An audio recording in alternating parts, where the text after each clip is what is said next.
it calls for some great and exciting business plans to be put up in areas like collection of waste, segregation, proper dumping and treatments across the country, which would be a very, very large industry going forward.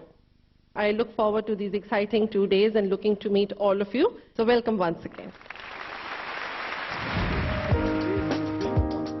The event featured a stellar lineup of inspirational keynote speakers from the industry. In the inaugural keynote address, Dr. Mahesh Gupta, President PhD Chambers and the Chairman and MD of Kent RO Systems, spoke about the most pertinent issues facing our environment and how we could save it from further destruction.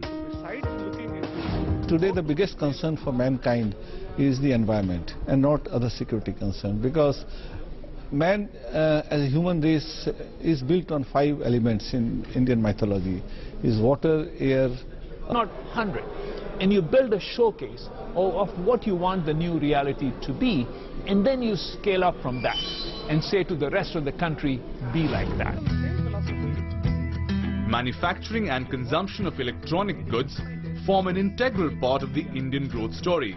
But the proper disposal of the rapidly accumulating e-waste has become a major challenge in India.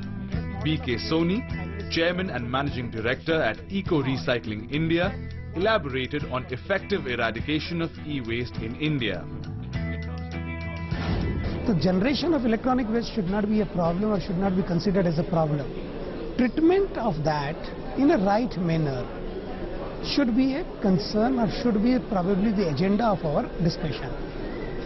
Government wants that electronic waste, so much of the target should be there and so much of the material should be collected and processed.